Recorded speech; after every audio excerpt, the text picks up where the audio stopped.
And you can start, Chair. All right, can you hear me? Okay, good evening.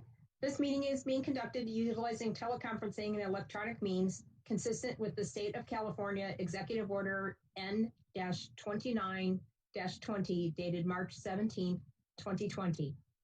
This is regarding the COVID-19 pandemic.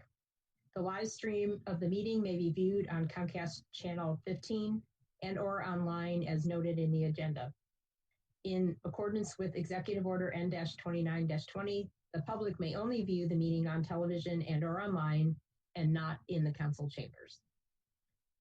The Town of Los Gatos Planning Commission meeting of Wednesday, May 27, 2020 is now called to order.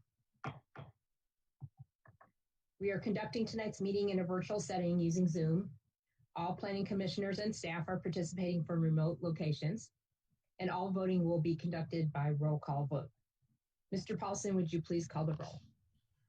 Yes, thank you. Let the record reflect that all planning commissioners are present. Okay. I would ask that everyone join me and stand and join me in the Pledge of Allegiance. Okay. I pledge allegiance to the flag of the United States of America and to the republic for which it stands, one nation, under God, indivisible, with liberty and justice for all. Thank you.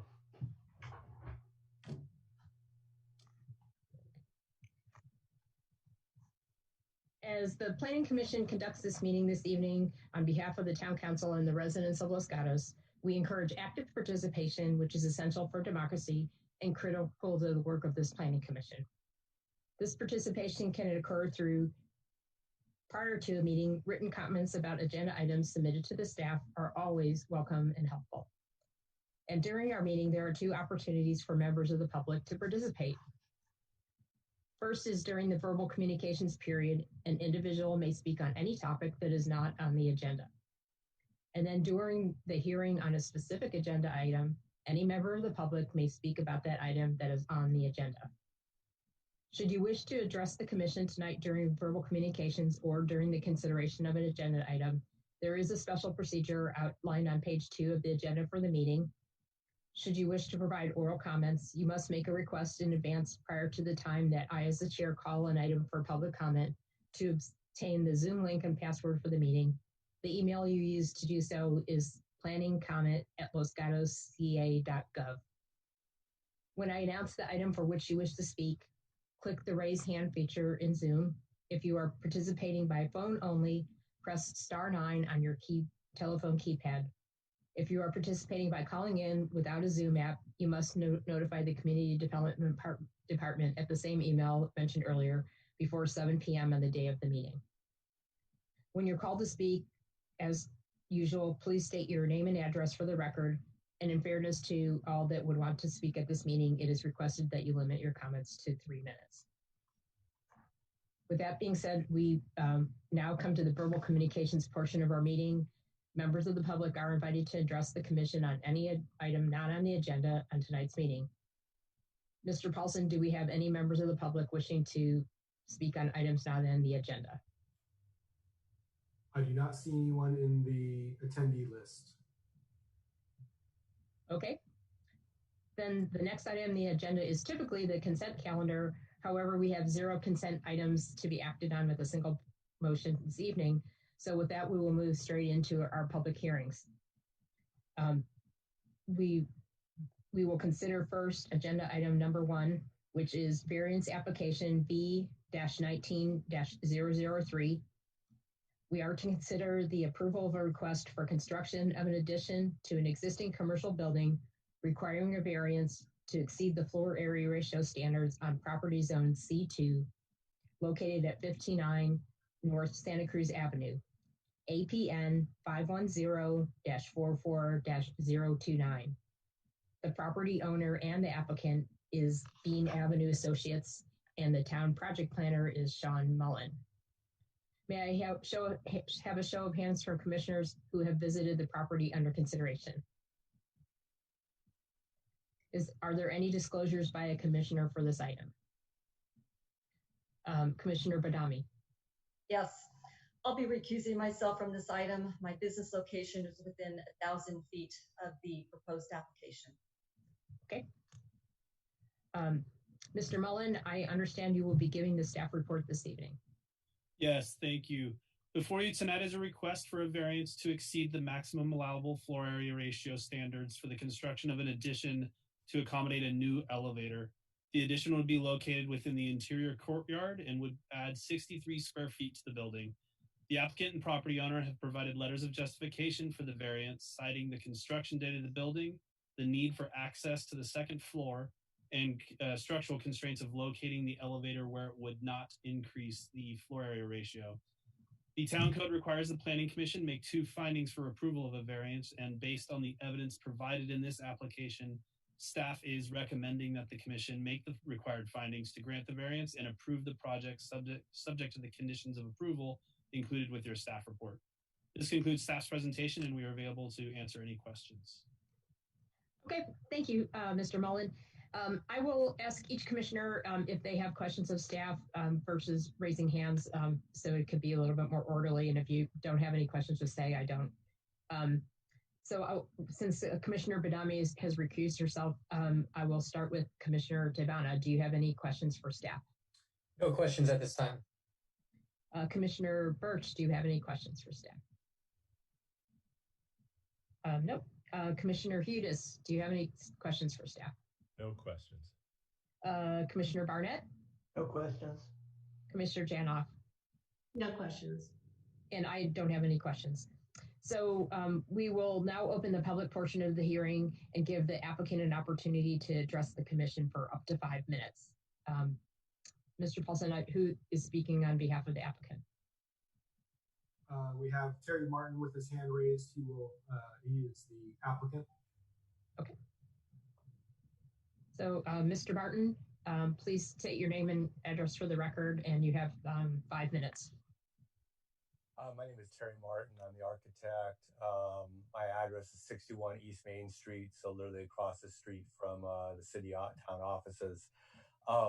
This is truly just an accessibility upgrade to the building. They have wheelchair access needs. There's some doctors and stuff like that on the upper level. We did research on trying to make it work with the staircases outside the building, around the building, through the building. And at the end of the day, where we located it was really the best location. Unfortunately, it does have a square footage issue, but there was just no other way around it. And we really do need to get wheelchair accessibility to the building. So we're in agreement with the staff report and look for your approval, hopefully. And I'm here for any questions that you may have. All right, thank you, Mr. Martin. Are there questions from the commission for Mr. Martin? I'll start with Commissioner Tabana. I do not have any questions at this time. Okay, Commissioner Birch? Commissioner Hudis? No, thank you. Commissioner Barnett? No questions. Vice Chair Janoff? No questions. And I have no questions either. So now we will invite comments from the members of the public. When you're called to speak, remember to state your name and address for the record and adjust the microphone so that you speak directly into it. Anyone wishing to make comments will have 3 minutes to make their comments. Mr. Paulson, do we have any members of the public who wish to comment on this item? I do not see any hands raised, although I do see the property owner, I believe. So he would be speaking following public comment, but I do not see any public comment. Okay. All right, so we don't have any public comments. So at this time, as our procedure, we would normally give the applicant up to 3 minutes to add any further comments about the application. So Mr. Martin or the property owner, do you want to speak for another 3 minutes?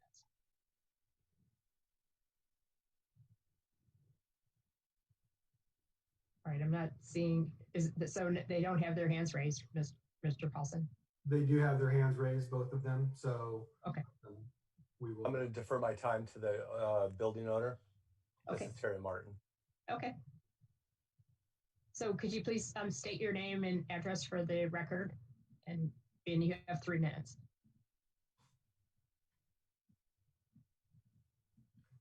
Mr. DeCarian?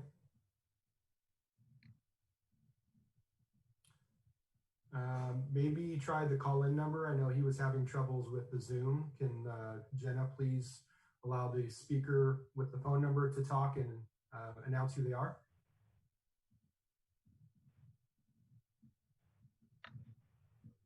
And the phone number 408-460-3432. You have to push *9 to speak.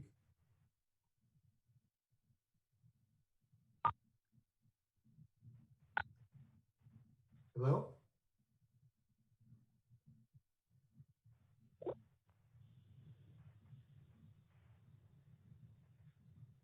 We can hear some background. Is this for this item? So Jenna, let's go back, see if Mr. DeCarian can speak now. I see his microphone is unmuted, so hopefully he'll be able to unmute himself and speak.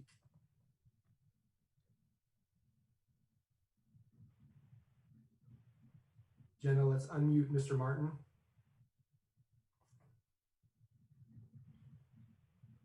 Yeah, I do not have anything else I'd like to add. I just appreciate you guys all being here tonight, having fun with our COVID-19 presentation and Zoom meetings. It's the new norm.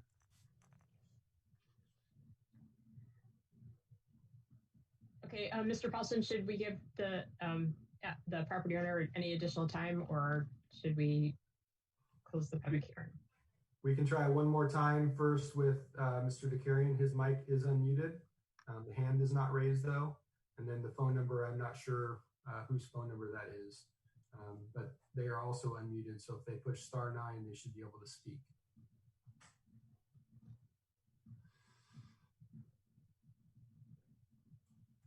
Seeing no one, we'll need to move on.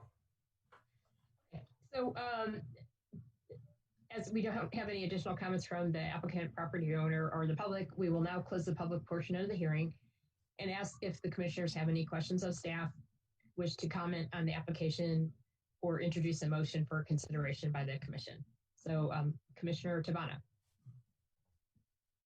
No other questions. Commissioner Tabana, do you have any? Okay, no questions, no comments. Okay. No questions. Okay, Commissioner Birch, any questions or comments or motion? Or okay, Commissioner Hudis. No questions. I'm supportive of the idea. Okay. Commissioner Barnett. No questions. A comment is that I would certainly support ADA compliance for a commercial building. Okay. Vice Chair Janoff. Same, I'm in support of the project and would hope that we approve this, since I do need the access to the second floor. Okay, and then I didn't have any questions, but I also had a similar comment. I'm supportive of adding ADA access, and I would also note that the square footage issue, the FAR predated our ordinances, or our code actually, that required the floor area ratio. So it was already a non-compliant property before this application came up, and this is only adding additional 63 square feet. So there really is no change in their status. So if that's the case, then I would like to ask if I could get someone from the commission to make a motion on this item. And I guess you could raise your hand if you are able to make a motion. Vice Chair Janoff. Yes, I can make a motion approving construction of an addition to an existing commercial building to exceed floor area ratio standards to property zone C2 located at 59 North Santa Cruz Avenue, APN 510-44029, property owner and applicant Bean Avenue Associates. I can make the required findings for SEQA. I can make the required findings for granting a variance application to exceed the maximum allowable FAR, and I can find that it meets the commercial design guidelines. Okay, thank you. Do I have a second? Yeah, I Commissioner second Hughes. that motion. Sorry. Oh, Commissioner Chavana. Okay. All right. Thank you.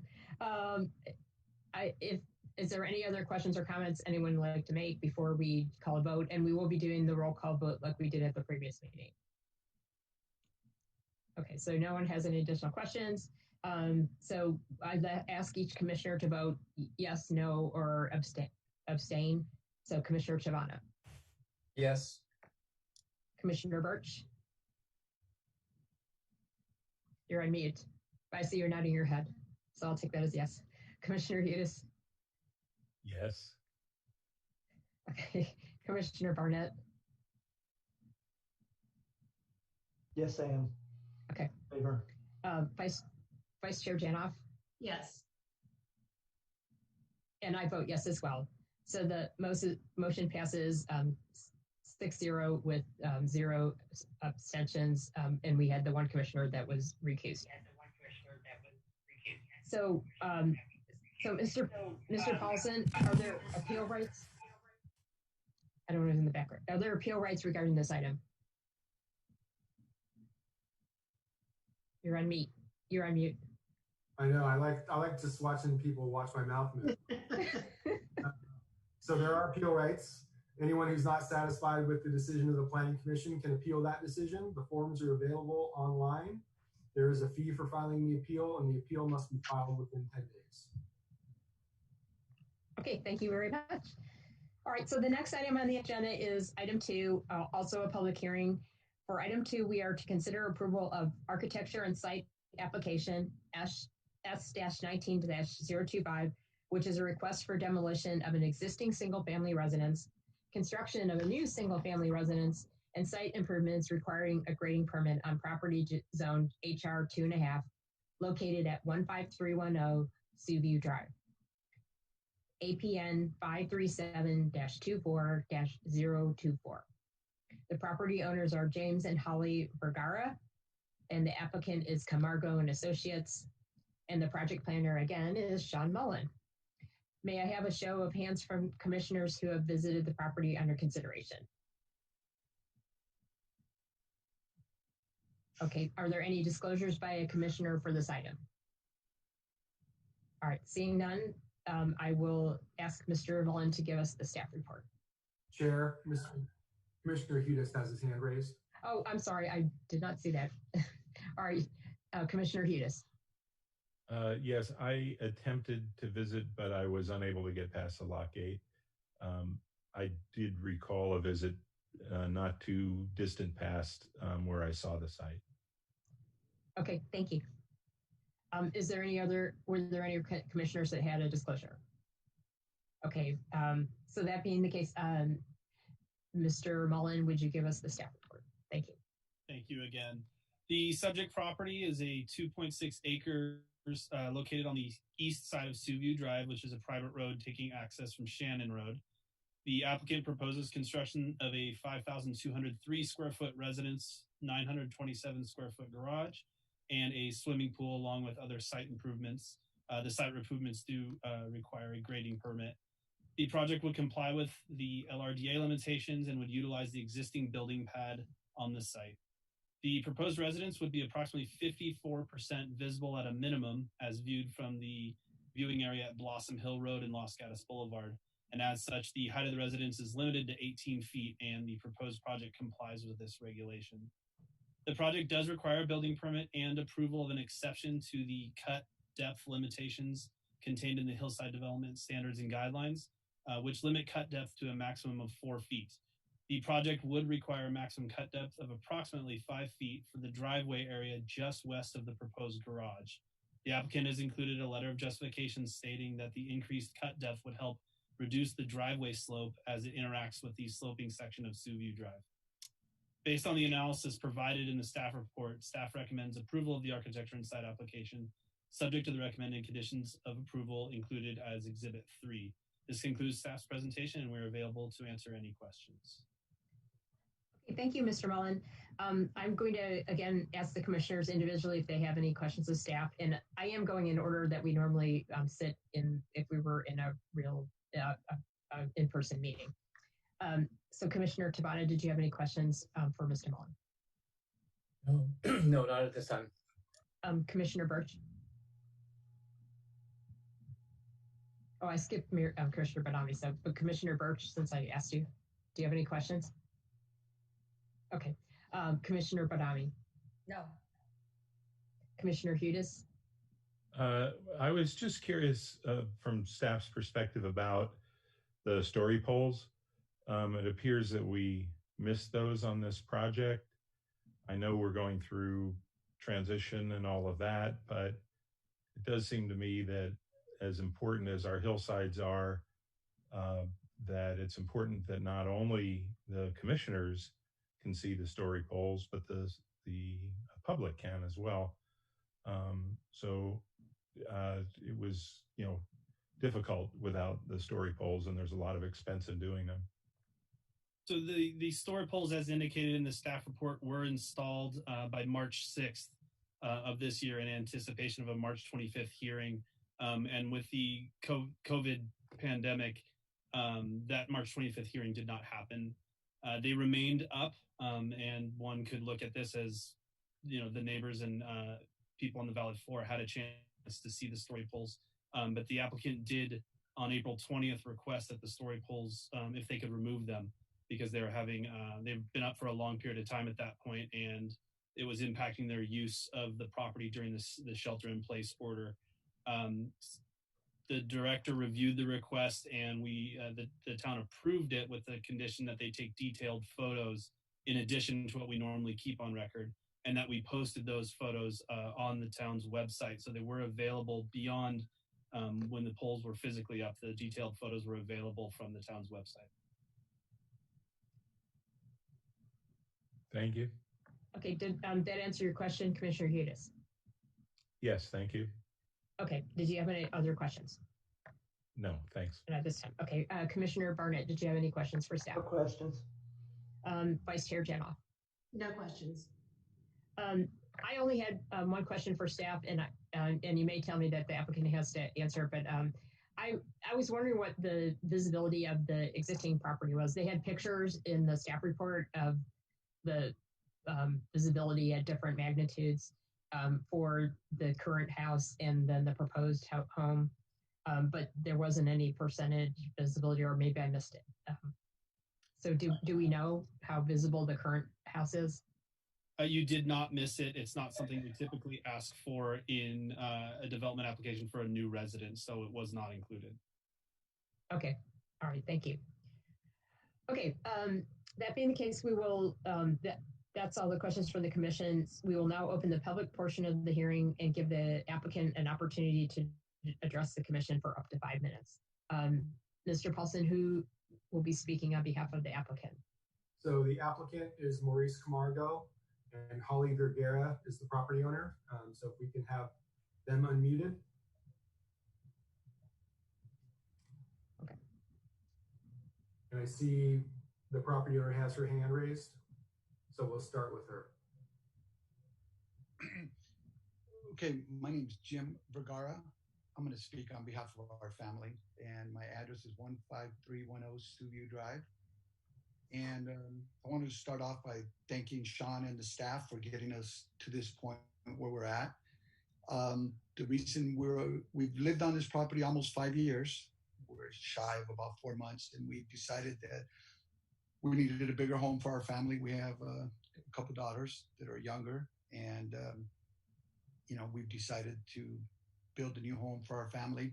And potentially my mother will probably be moving in with us at some point. She's elderly.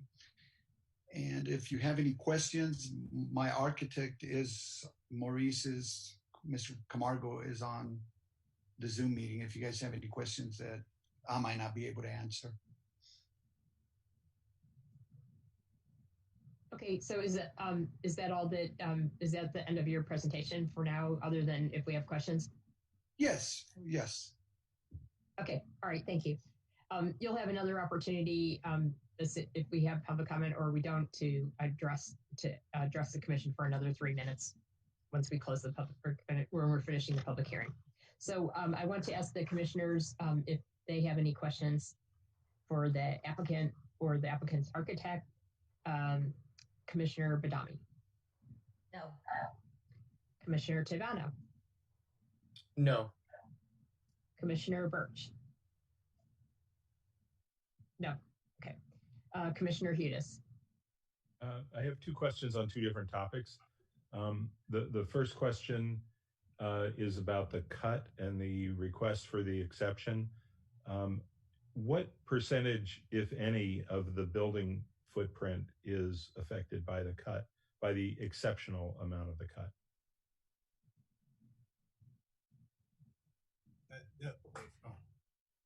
Can you hear us? No, here we go. Can you hear us? Yes. Okay, this is Maurice Camargo, architect. The cut that we're talking about is all outside of the footprint of the house. It's primarily in the front yard as it drops onto the driveway. So it is what Sean mentioned as the roadway, the private roadway, is at a slope, and we're just meeting the driveway with a flat driveway with the street, and so the retaining wall, it goes along that edge to accommodate it. Okay, thank you. I had another question. Do you want me to wait for another round? No, go ahead. So this is regarding the comment from Mr. Cannon about the concern about the two driveways and the fact that that it could produce more paving than with a single driveway. I wasn't quite clear on the response having to do with the widths, and I wonder if you could explain that for us, why this would be still in compliance regarding minimizing the paving. Yeah. So my name is Francisco Torres. I work here with Camargo and Associates. I am the one that's been dealing with Sean mostly. I also want to say thank you to the staff and to Sean especially for all the collaboration we've been doing to get this project where it is. Now, there's a couple things when I saw that comment. If you look at the plans, I don't know if I saw where it was stated that they were concerned about the paving going onto the easement. We redrew that area so that the pavement is cut off from that easement, so it would be gravel. So we reduced some of that area. Now, if you would you mind letting me know what you're looking for regarding the width, or what it is that you're asking me?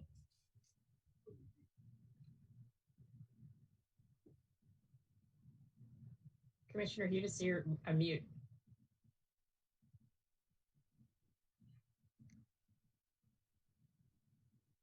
Okay. So when I go to the document, the mute doesn't work. So let me just go to the document for 1 second. Okay, so Mr. Cannon made the comment on, let's see, it was the recommendation, eliminate the additional paving. Has that paving been eliminated? And do you feel that it does not introduce more paving than might be required?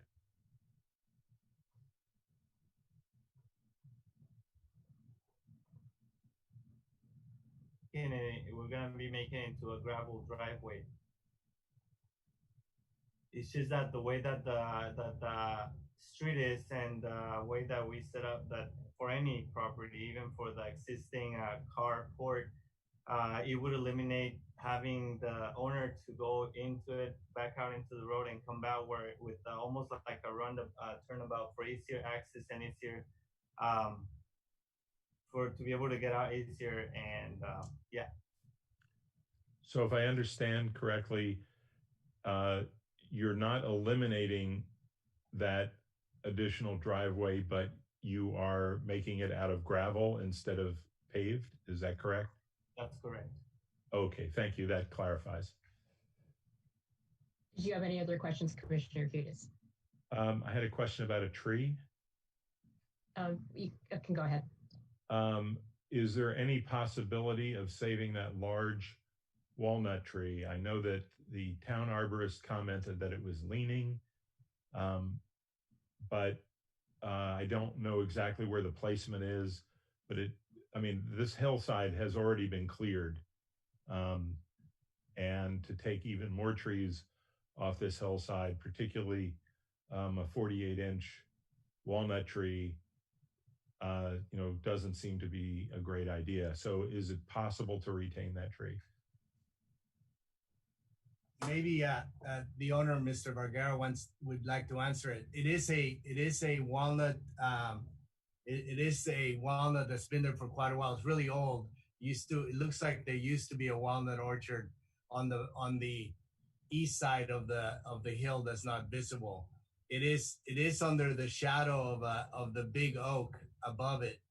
That it really looks like a bad tree, but maybe Jim Vergara, the owner, may be able to answer that about that tree.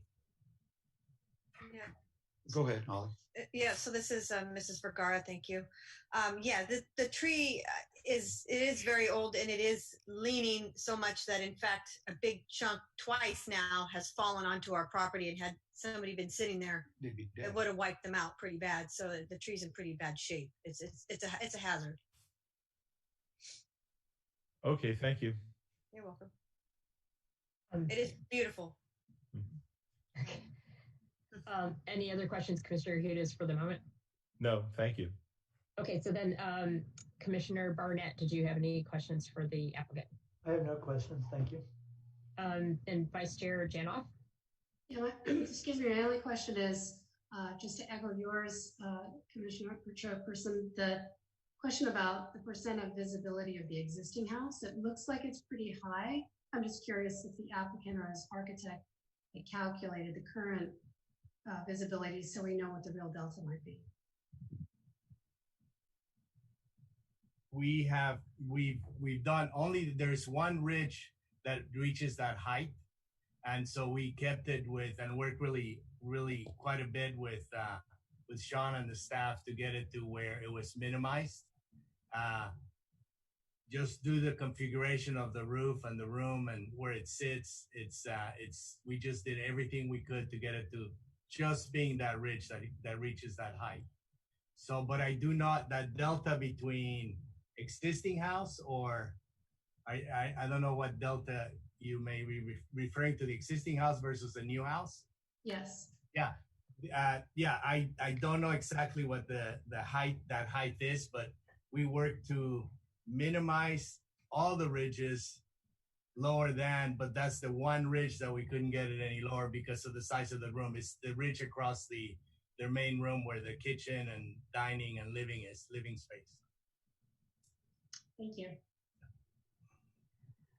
I had a similar, almost the exact same question as Vice Chair Janoff, but to be a little bit more specific, where I was going with it is I had the same thought, which is you have a current house that's much smaller and it's probably less visible. I don't know that. And then because of the way our hillside design guidelines are, if you know you're going to be over 24.5% visible, then you need to reduce the height of the house to 18 feet. And I do have a question at the end of this. So that creates a design decision right there, in that you're going to have one story and it's probably going to be wider. So that's what I was trying to understand is, the house a lot wider because than the current house in terms of the view. Was there another way to turn it, or does that interfere with the LRDA? Does my question make sense? Yeah, well, if I can answer it this way, is it became a balancing act. There is an actual even though it appears to be a flat site to a degree, because an existing house and a guest house and garage or carport exists there now, but there is really quite a slope on the site itself. So it became a balancing act between getting the house on the height and having it move down the slope. Henceforth, that extra retaining wall on the outside is the last thing we could not remove by balancing, the house and the slope. So that's and again, it's the ridge goes from west to east, west being the side that we view the house from down below for that height limit. So that's kind of the dictating factor. Is we really worked hard at taking all the roofs down, including a little bit of flat roofs to accomplish it. And that's what we ended up with. There is an existing already cut where to the back of the house that's existing that we preserved, did not increase it or anything. But there is where the oak tree is on the right side of the house. It's quite a good sized cut existing that we're gonna now retain it with the proper retaining walls and what's existing there. But again, that's the answer. That's how it came to the design of this roof line. Yeah. Okay, I think what I heard you say is that because of the topography of the property, that is a balancing act to try and minimize the visibility and not have to do more cut and fill. So I think I heard you say that you looked at all the angles. So okay, so I do not have any other questions. So then it's time now to invite comments from members of the public. And if anyone wants to speak, they would state your name and address for the record, and you have 3 minutes to make your comments. Mr. Paulson, did anyone want to speak in the public comment portion of this hearing? We have no speakers. Okay, we have no speakers. All right, so then now's the time where we go back to the applicant and we give you up to 3 minutes to add any further comments on the application. Did the applicant want to make any further comments? They're both on mute right now. So. Can you hear me? Yes. Yes. We just want to say, by the way, we also we have support from all of our neighbors on our street, and we submitted those letters to Sean. And I even think we did get a letter from our neighbor behind us, whose address is actually Kennedy, on Kennedy Drive. I just wanted to bring that to your attention. Okay. So is that the only other comments you had? Yes. And thank you. Those letters, at least if I don't know if it was all of them, that they were included in the staff report. So thank you. Okay. So I want to ask the commissioners if you have any additional questions for the applicant. And we can do this by a show of hands. Does anyone have any additional questions? Commissioner Badami. So my question for the applicant is, you expressed your intent on minimizing the visibility because this is a very visible home, but it meets the 18 feet standard. I just wanted to hear your rationale on Exhibit 4 for choosing the hammered silver color with an LRV score of 26, which puts it almost at the threshold of 30.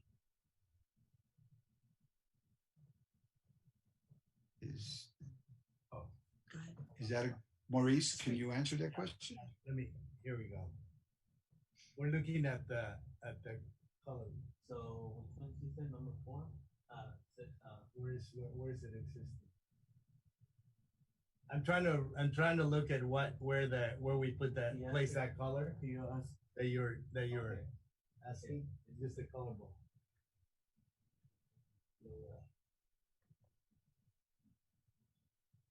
We selected a stone and try to get the stone in the color to match the stone of the being, and that's the color you're referring to. This one? Where is it going? Are you referring to the window colors? I'm looking. I'm looking at it looks like it's the integrated stucco color, the hammered silver, and it's got interior/exterior with an LRT score of 26. Okay, yes, it was selected to match the stone and stay within the allowable value of staying with the LRV value allowed, and that's how it came about. We certainly can entertain looking for another color that works, but that's where it came from. And that's kind of what we're trying to do: blend the house with the stone, and keep it a neutral color is what we were looking for as well.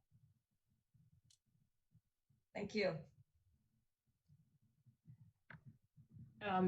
Does any commissioner have any additional questions for the applicant before I close the public hearing?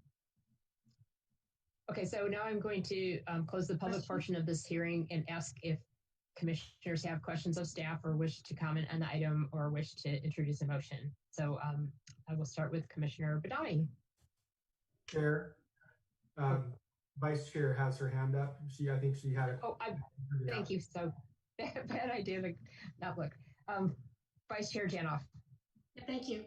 Just to follow up on Commissioner Badami's line of questioning to the applicant, if you are willing to choose a different color of stone that would reduce the LRV, I'm looking at the images of the stone. There are quite a number of color variations in that. If you would be willing to choose a different body stucco color that would bring that LRV number down, would you be willing to do that? Are we on? Yes, we would. Okay, thank you. Yeah, there is plenty of color on those stones. We just went to the one that thought would pick up and look nice with it. Yeah, we would be, absolutely. Great, thank you. Okay, does any other commissioner have any questions for the applicant before I close the public hearing? I'm going to look carefully. Let's see. Okay, so now I will close the public portion of this hearing and ask if commissioners have questions of staff or comments or wish to introduce a motion. So Commissioner Badami.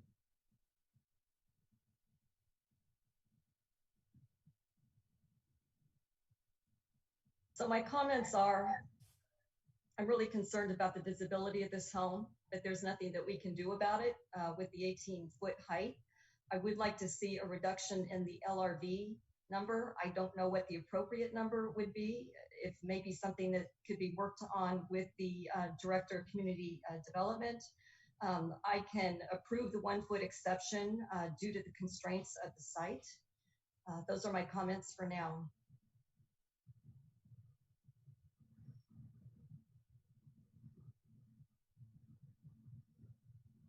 Okay. Was that the end of your comments? I'm sorry, the screen froze. Yeah, those are my comments for now. All right. Yes. I apologize. Yeah, the screen was a little bit frozen. So Commissioner Tavana, did you have any questions or comments or wish to make a motion? No, I don't have any questions. I do have to say I do support this project. I think it was really well done. I can see the work that was put in with the town and incorporating and following all the rules. So those are my comments for now, but no questions. Okay. Commissioner Birch, do you have any questions or comments? No. Okay. Commissioner Hudis. No questions, thank you. Okay. Commissioner Barnett, any questions or comments? No questions or comments, thank you. Vice Chair Janoff. Yeah, just a couple of comments. Given that the existing house it's a smaller linear profile, but it still has a similar vertical profile.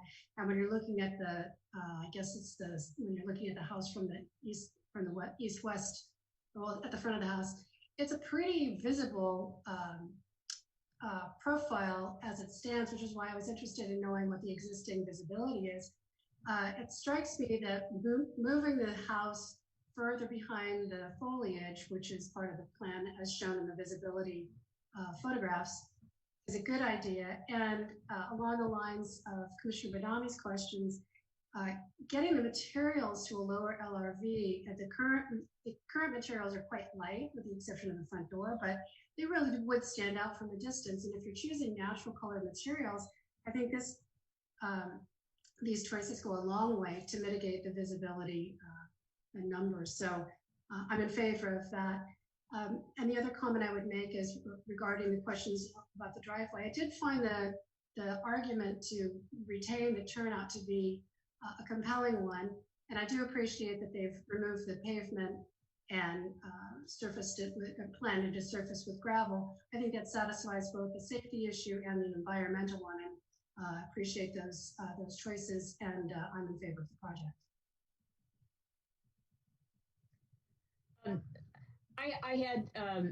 I had similar comments to Vice Chair Janoff. I remain concerned, and I was going down the same line of questioning about the current visibility versus the proposed project visibility. But the bottom line is that this project is going to be a minimum of 54% visible, and then from the other two vantage points, it was actually quite a bit more than that. And we don't often see applications where the visibility is as high. I mean, that's why our standard in the design debt guidelines is at 24.5. So 75 or 80% is quite a bit. Having said that, I did hear that there's a lot of effort put into trying balancing the amount of visibility. But I also would be in favor of the applicant working with the community development director to see if they can't get the light reflective value down somewhat more than it is, even though it looked like all the numbers were under 30.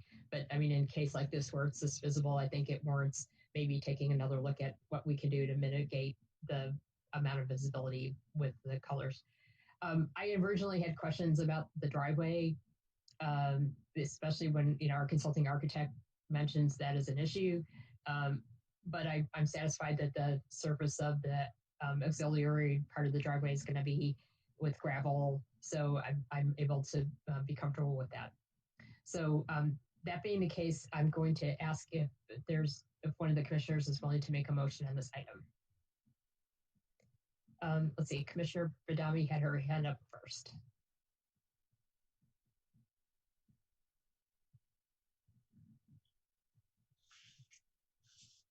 I move to approve architecture and site application S-19-025, considering approval of a request for demolition of an existing single-family residence and construction of a new single-family residence and site improvements requiring a grading permit on property zone HR 2.5 at 15310 Sueview Drive, with the added condition that the applicant work with the Director of Community Development in lowering the LRV score. I can make the required findings for CEQA. I can make the findings for compliance with the Hillside Development Standards and Guidelines. I can make the finding for compliance with the Hillside Specific Plan. And these considerations were taken into consideration as required by section 29.20.150 of the Town Code. Thank you, Commissioner Badami. Do I have a second? Commissioner Hedis.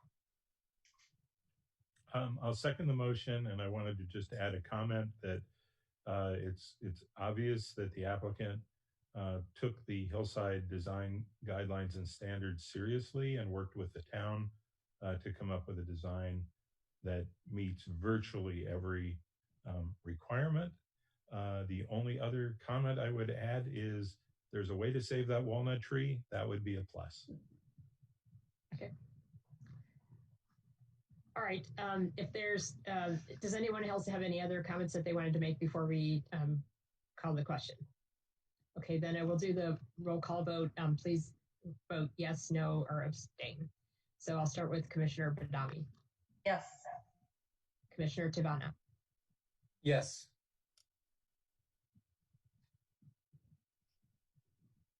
You're still on mute, Commissioner Tabana. Yes. Yes. Okay. Here we go. Yes. Commissioner Birch. She's nodding her head. Yes. Okay. Commissioner Hedis. Yes. Commissioner Barnett. Yes. Vice Chair Janoff, Yes. and I vote yes as well. So the motion passes unanimously. And Mr. Paulson, are there any appeal rights? Thank you, Chair. There are appeal rights. Anyone who's not satisfied with the decision of the Planning Commission can appeal that decision. The forms are available online. There's a fee for the appeal, and the appeal must be filed within 10 days.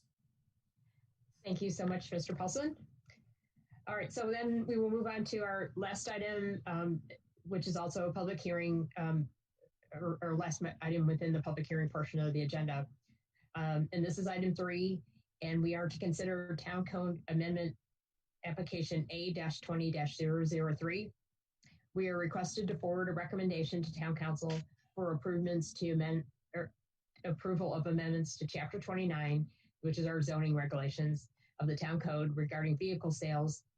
And the applicant is the Town of Los Gatos, and the project planner is Sean Mullen. And Mr. Mullen, will you be giving the staff report this evening? There we go. Thank you once again. So the town code amendment being considered tonight would allow standalone used vehicle sales in the C2, LM, and CH zones with an approved conditional use permit. Under current regulations, used vehicle sales are only allowed when incidental to new vehicle sales. The town council policy committee discussed the matter in January, recognizing that vehicle sales would still require a conditional use permit, and that the planning commission would consider whether vehicle sales at a specific site were appropriate. So staff's recommending that the planning commission forward a recommendation to the town council for approval of the amendments to Chapter 29 of the Town Code as provided in the draft ordinance with your report. And again, this concludes staff's presentation. We're happy to answer any questions. Okay, so I will, thank you, Mr. Mullen. I will ask the commissioners individually if they have any questions of staff. Commissioner Badami? No. Commissioner Tavano? No. Commissioner Birch? Nope. Commissioner Hudis?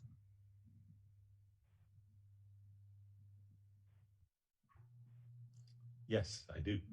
You do. Go ahead. Questions. So trying to understand why this is being done, why we're changing town code. Is this for a single application, or is it the policy that should be changed? There were no notes, I think, from the policy committee. What began this was a business coming into the town and requesting to locate in the downtown area in the C2 zone selling used cars. What's before you tonight is not that business, it's the use, and that's what was forwarded after some discussion with other members of town staff. That's what was forwarded to the policy committee. The policy committee found the idea amenable, and with that stipulation and the understanding that the planning commission can still look at vehicle sales at specific sites and determine whether they're appropriate and issue the CUP or not.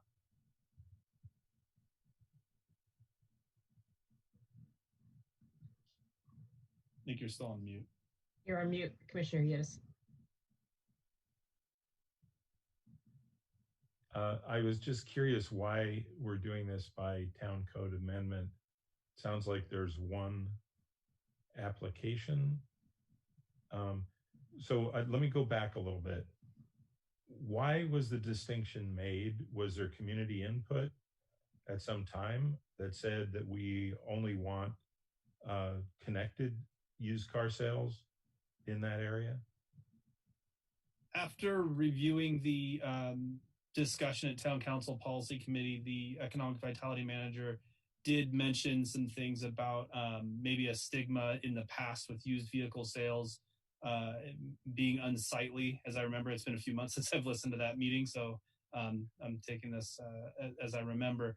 And I think that's why there was a distinction where used vehicle sales would be allowed in conjunction or incidental to new, to avoid the unsightly possibility of a used car sales.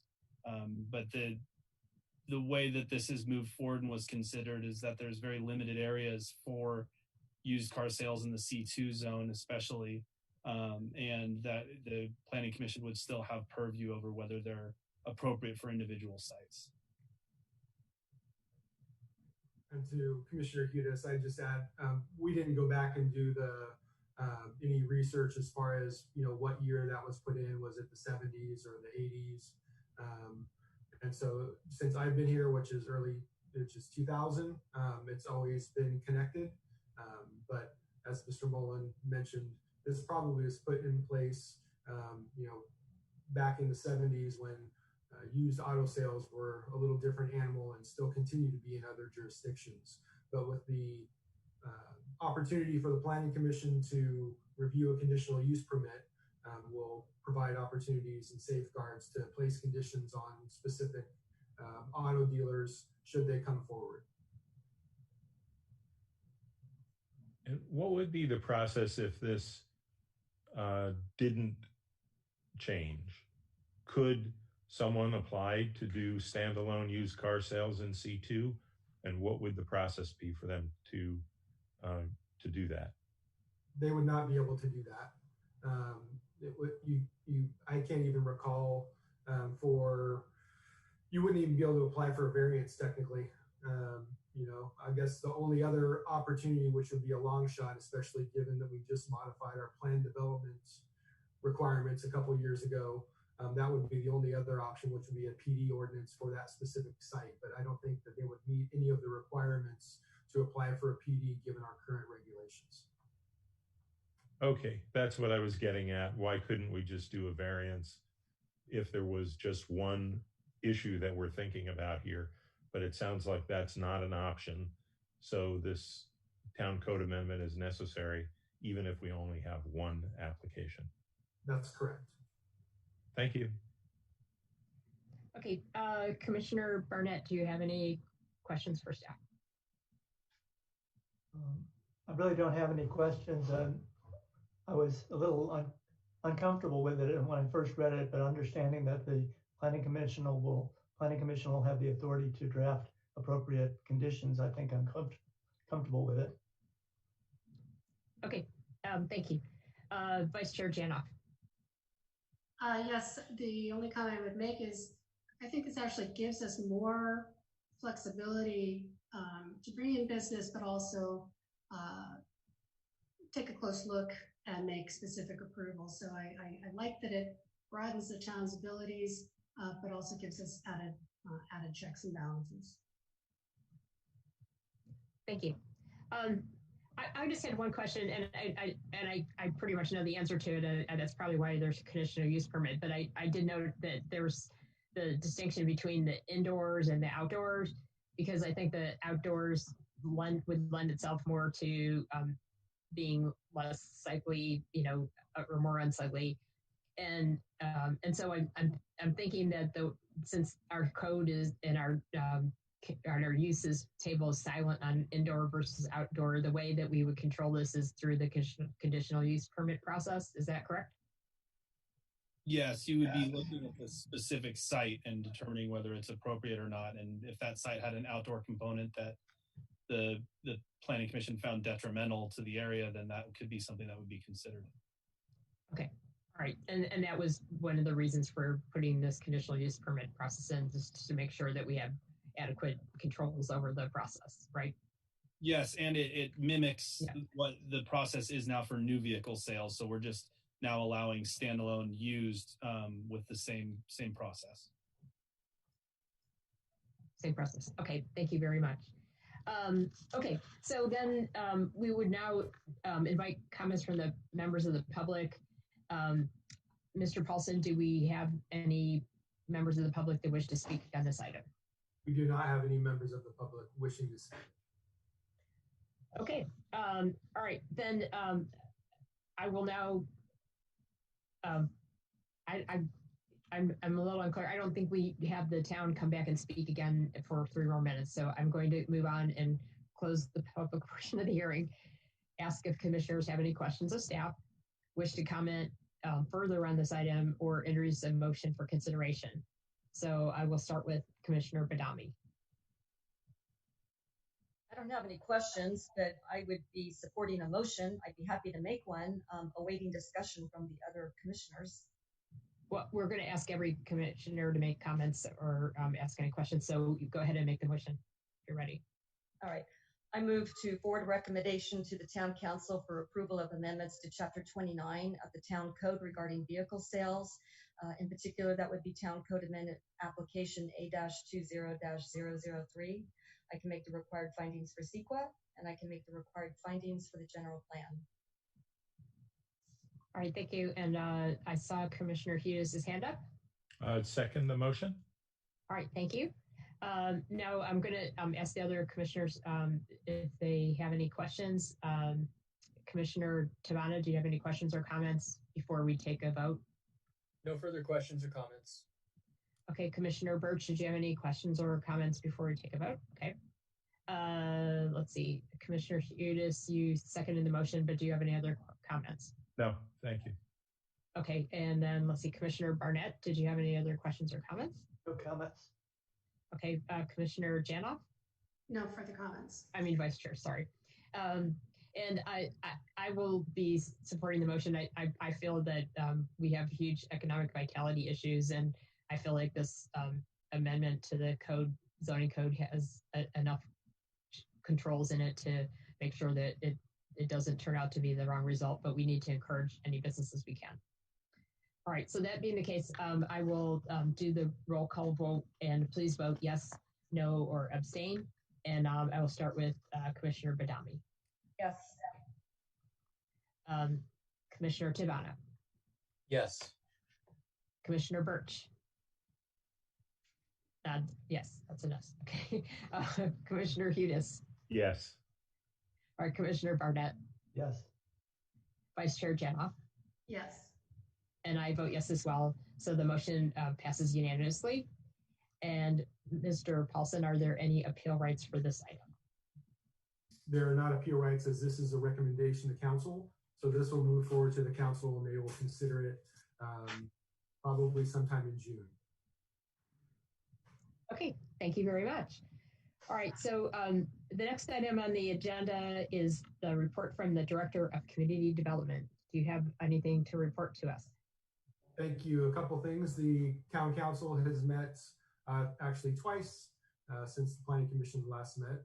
The first was on May 19th, where they discussed the budget. They had a good discussion and provided some direction to staff. That item will come back to the council for final adoption next Tuesday. And on the 26th, last night, they had a special meeting to specifically talk about economic recovery and community vitality opportunities. So they provided staff with some next steps direction. So that will actually be coming back to council next Tuesday as well for the potential adoption of a resolution to try to streamline some things, reduce some costs for some things throughout town, and also specific to the downtown. So we will be, again, the council will be considering that next week. Last two things. One, we will be having a workshop for the general plan update, which is currently scheduled for June 11th. Obviously, it will be via teleconference. It will be a speaker talking about community design and urban form. So that will be informative, and we'll get that out to everybody and get that posted on our social media. And then following the talk, there'll actually be a little workshop where people can provide additional input.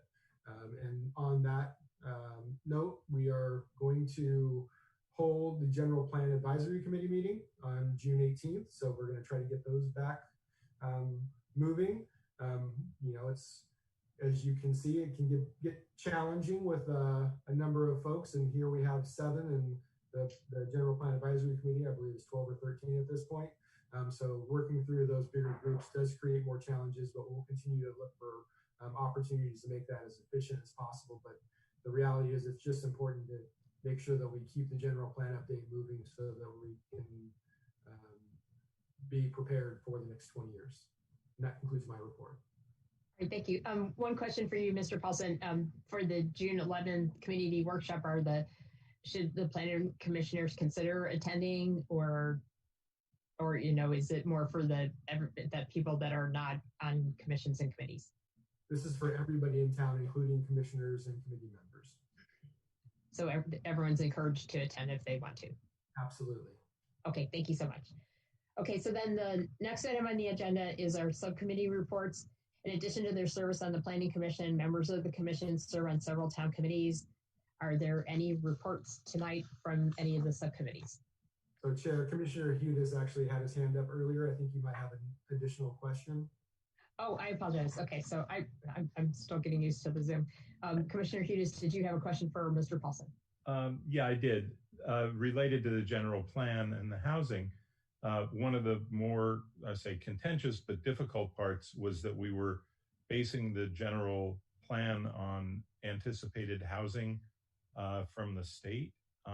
What's the status of that? Have we gotten numbers? Will we get numbers? And will there be an opportunity to revise things if those numbers are, fairly significantly off of what was used for that planning?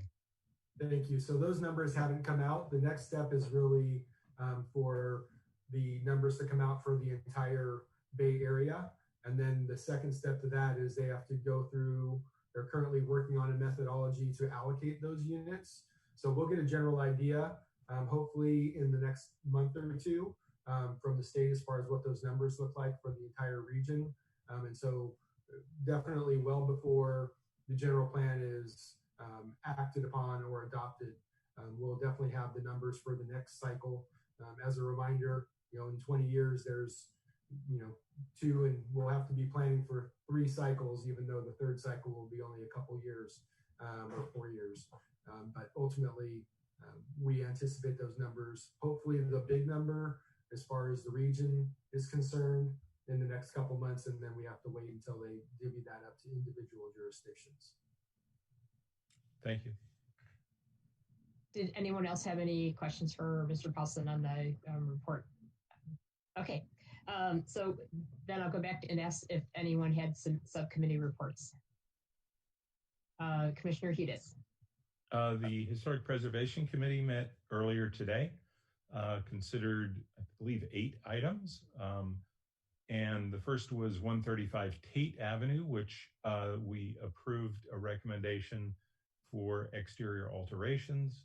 16880 Kennedy Road, we approved a request to remove pre-1941 from inventory. 146 Statia, we approved a request to remove from inventory. 101 Broadway, we made a recommendation to request demolition of a contributing multifamily and build a new single family. 201 Wilder, we forwarded a recommendation for exterior construction alterations. And finally, 32 Walnut, we denied a request to remove a pre-1941 property from the historic inventory. And then finally, we certified the government report that lists all of the things that we removed from inventory. Oh my, that was a very busy meeting. I should add, ably conducted by our new Vice Chair of Historic Preservation, Steve Raspy. Awesome. Oh, that's great.